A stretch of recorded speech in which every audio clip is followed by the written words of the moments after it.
Então vamos lá, agora a gente vai falar sobre o embargo de declaração. Então a peça que eu vou mostrar para vocês hoje, ela se encaixa em qual momento? Vamos lá, deixa eu mostrar aqui para vocês. Deixa eu pegar um espaço em branco aqui para poder mostrar para vocês aqui como é que funcionaria isso daqui, tá? Então nós temos a sentença de primeiro grau.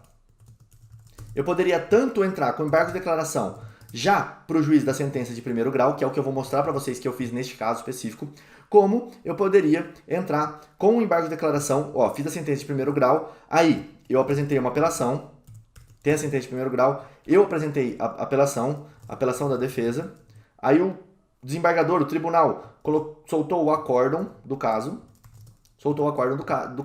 e não mencionou, tá? Acórdão sem mencionar os dispositivos legais, tá? Que eu já fiz o pré-questionamento aqui na minha apelação. Pré-questionamento, beleza? Então eu fiz o pré-questionamento aqui na minha apelação e o acórdão não mencionou os dispositivos legais. O que eu faço? Eu faço embargos de declaração, uma peça ultra simples, para justificar, para pedir para que eles cessem uma omissão que foi falar expressamente sobre os artigos que eu pré-questionei. Tá? Esse aqui é o fundamento do embargo de declaração. Então deu para entender? Tem uma sentença de primeiro grau, eu posso usar o embargo de declaração aqui, já depois dessa sentença. Teve minha apelação, nesse caso aqui que eu mostrei para vocês não foi utilizado, teve a apelação, aqui vem o pré-questionamento, dentro da apelação, tá? O acórdão não menciona os dispositivos legais, aí eu entro com o embargo de declaração para cessar uma omissão, beleza? É exatamente nessa página que a gente está aqui, nessa página que a gente vai começar a falar agora, beleza? Excelentíssimo senhor doutor juiz de direito da 2ª Vara Criminal da comarca de Três Lagoas, processo número tal, Tício, devidamente qualificado nos autos em epígrafe por intermédio da Defensoria Pública Estadual, na verdade Tício, tem um vem aqui, ó, faltou. Vírgula, por intermédio da Defensoria Pública Estadual ou por embargo de declaração. Aqui você vai alterar, tá? Em vez de Defensoria Pública Estadual, você vai escrever por intermédio do seu advogado que esta subscreve. Ou vai colocar do jeito que você quiser, tá? Ou por embargo de declaração. Os embargos são opostos, tá? Tem que opor o embargo de declaração. Não são opostos. Tem que opor o embargo de declaração. A venerada sentença dentro do prazo legal com fundamento no artigo 382 do Código de Processo Penal. Lembra que eu falei que eu ia falar com vocês sobre dois artigos? Ó, o 382 é a sentença de primeiro grau, certo? E aqui, quando eu for falar contra um acórdão, tá? Segundo grau, beleza? Então, 382, porque eu estou entrando para o juiz do primeiro grau, respondo para tanto que segue. O embargante, aqui em cima, você pode colocar a venerada sentença dentro do prazo legal com fundamento, tendo em vista contradição na sentença. Você pode colocar essa parte aqui, ela fica como opcional para você, tá? Pode ou não colocar. Essa parte aqui seria a fundamentação da fundamentação, vamos dizer assim. Então isso aqui é opcional, tendo em vista contradição na sentença, porque eu já vou explicar aqui para baixo, tá?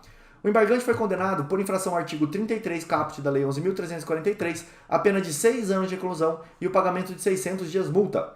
Na outra sentença, concernente às circunstâncias judiciais do artigo 59, restou consignado que o réu não registra antecedentes criminais que possam ser considerados na primeira fase da dosimetria de pena, súmula 444 do STJ. Não é o mesmo caso que eu comentei com vocês, é um caso próximo que eu quis trazer para vocês verem como eu utilizei o embargos para poder alterar a própria sentença, para não precisar brigar através de um recurso.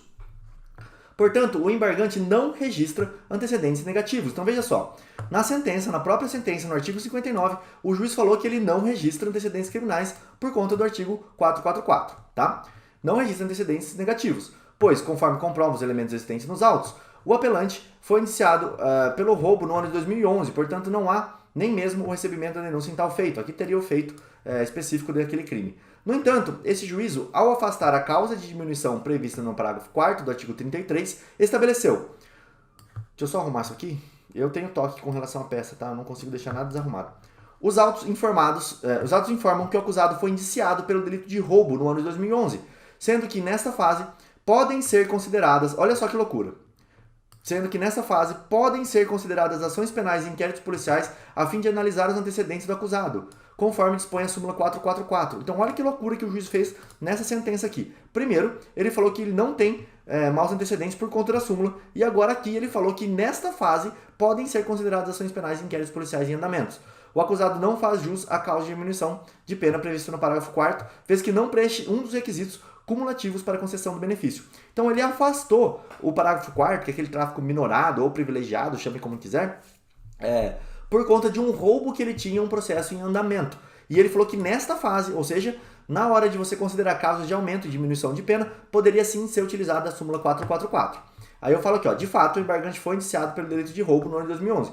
Porém, a súmula 444 do STJ prevê, conforme a orientação há muito firmada nesta corte, inquéritos policiais ou mesmo ações penais em curso não podem ser considerados como maus antecedentes ou má conduta social, para exacerbar a pena base ou fixar regime mais gravoso. A própria notícia divulgada no site do STF revela que a intenção da súmula é no sentido de atender o princípio da não culpabilidade, evitando que processos em andamentos e inquéritos policiais sirvam para configurar má conduta social e também para valorar negativamente a conduta social ou a personalidade do agente, em qualquer hipótese. Isso aqui que é importante, tá? Então não dá para eu usar um processo em andamento para valorar a conduta social da pessoa, tá? Em qualquer hipótese. Isso aqui é muito importante. Veja, e aí eu coloco aqui toda a matéria, tá, do STJ e alguns, na verdade aqui está toda a matéria que fala sobre a súmula. Quando o STJ emite uma súmula, tem horas que o STJ até faz uma matéria. Então eu fui lá, busquei a matéria do STJ, onde ele explicava os fundamentos, tá? E aqui está a matéria que eu colei aqui para o juiz. O STF fixou o entendimento de que somente condenações anteriores ao fato objeto do processo, que não ensejam reincidência, podem ser considerados maus antecedentes. Aquilo que eu acabei de falar para vocês antes, tá? O STJ tinha a ideia de que tem uma condenação anterior que não causa reincidência, aí sim pode causar maus antecedentes, salvo o prazo depurador. E aqui eu colei uma decisão do STF. Assim, inegável é a contradição existente no bojo de tal decisório. Então, qual foi a contradição? Numa hora você fala que não pode ser utilizado, em outra hora você fala que pode. Tem uma contradição aí.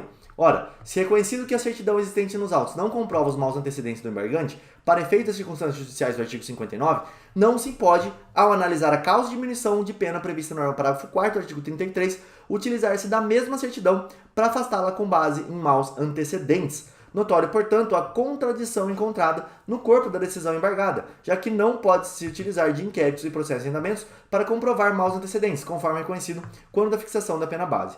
Isto posto, apresentando-se contraditória a sentença, requer a Vossa Excelência sejam recebidos os presentes embargos para declarar. Então, quando você faz embargos de declaração, o juiz tem que declarar o decreto condenatório embargado, suprimindo-se a contradição que nele contém, reconhecendo por consequência a causa de diminuição de pena prevista no parágrafo 4º do artigo 33, tá? Então, o objetivo foi o seguinte, você pode ver que esse é um processo até antigo, um processo de 2012, ó. Esse embargo de declaração teve a única função de eu conseguir aplicar o parágrafo 4º ao artigo 33 neste processo aqui que a gente estava vendo. Essa é uma chance de eu conseguir mudar a sentença do juiz sem precisar pedir para o tribunal. E como é que eu consegui essa chance? Porque em uma hora da sentença ele fala que a súmula não pode ser considerada como maus antecedentes, fala que os processos em andamento não podem, e depois ele fala que pode. Então você tem uma gritante aqui, um gritante conflito entre essas duas partes da sentença. Então há uma contradição na sentença dele, o magistrado vai ter que se explicar, tá? Essa foi a minha ideia para poder mudar através do embargo de declaração, beleza?